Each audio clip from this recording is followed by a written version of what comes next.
Assalamualaikum warahmatullahi wabarakatuh. Perkenalkan, nama saya Muhammad Ahda Syarullah Hidayat dengan NPM 2070016052 dari Prodi Sistem Informasi. Pada kali ini saya akan menjawab pertanyaan atau soal UAS mata kuliah Komunikasi Data Jaringan Komputer. Soal yang pertama, penggunaan kabel UTP, STP maupun FO merupakan pilihan dalam jaringan komputer berbasis kabel. Beri penjelasan bagaimana saudara memilih salah satu dari beberapa jenis kabel tersebut.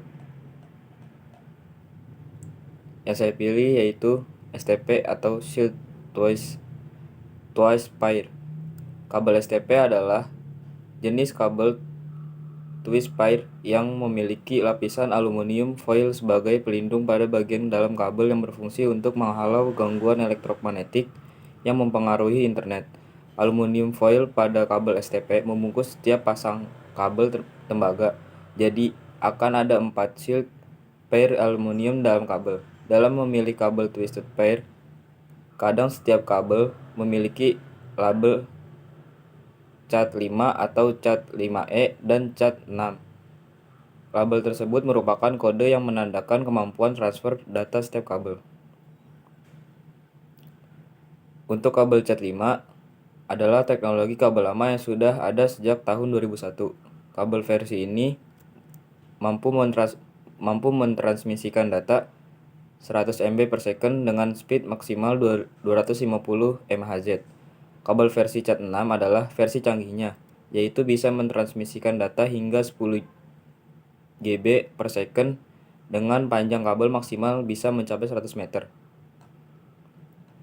Lanjut soal nomor yang kedua, beri penjelasan tentang apa manfaat subnetting dan beri contoh perhitungan subnetting untuk kelas B.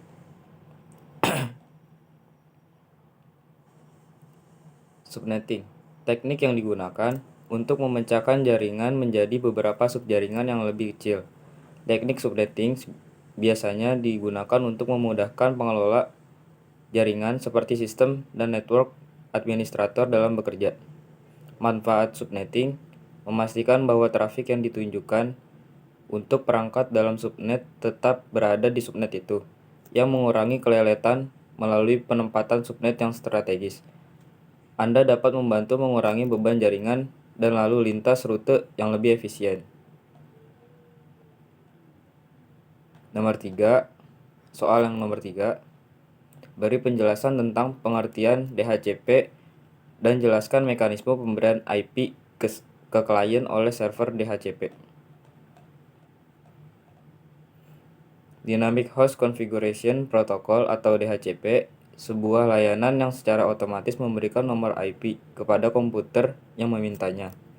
Komputer yang memberikan nomor IP inilah yang disebut sebagai DHCP server, sedangkan komputer yang melakukan request disebut DHCP client. Mekanisme pemberian IP ke klien oleh server DHCP. Yang pertama, IP list discovery. Proses pertama di mana perangkat klien akan mencari layanan DHCP yang terhubung dengan jaringan sama. Yang kedua, IP list offer. Setelah DHCP klien mengirimkan broadcast message ke server, proses selanjutnya DHCP server akan memberikan penawaran ke klien. Pesan tersebut berisi alamat IP dan informasi konfigurasi jaringan lainnya. Yang ketiga, IP list request. Ketika pesan penawaran dari server diterima oleh klien, kemudian DHCP klien akan menyetujui dan melakukan request. DHCP klien akan mengirimkan pesan request yang berisi permintaan meminjamkan salah satu alamat IP yang tersedia di database DHCP server. Yang keempat, IP list acknowledge. Proses terakhir yaitu DHCP server akan merespon pesan permintaan dari klien dan mengirimkan alamat IP yang telah ditentukan oleh server. DHCP server juga akan mengirimkan informasi konfigurasi lainnya yang dibutuhkan DHCP klien. Lanjut ke soal yang terakhir nomor 4. Jelaskan pengertian serta tujuan dari DNS. Jelaskan peluang dan tantangan dari cloud computing, serta jelaskan pula model layanan cloud computing. Jawabannya yaitu Domain Name System atau DNS sebuah sistem untuk menyimpan informasi tentang nama host atau nama domain dalam sebuah basis data tersebar atau distributed database di dalam jaringan komputer yang menggunakan TCP atau IP. Tujuannya mencocokkan nama atau domain situs web ke dalam angka-angka yang disebut dengan alamat IP, sehingga komputer mengerti situs apa yang diminta oleh manusia dan bisa menampilkannya.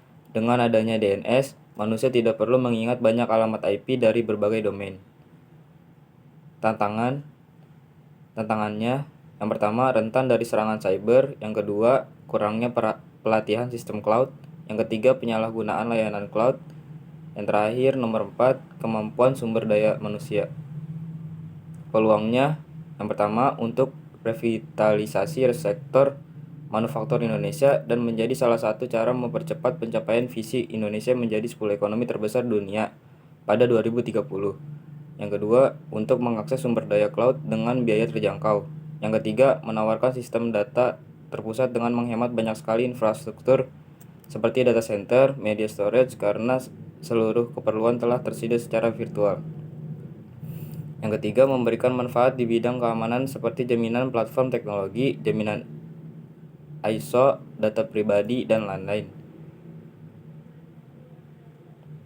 Yang kelima, menjadikan investasi dalam bentuk waktu berjangka panjang dengan cara penghemat biaya untuk inventaris infrastruktur dikarenakan pengguna hanya akan dikenakan biaya kompensasi rutin per bulan sesuai permintaan layanan di awal dengan layanan cloud computing. Mungkin sampai situ saja yang dapat saya sampaikan. Kurang lebihnya mohon maaf. Assalamualaikum warahmatullahi wabarakatuh.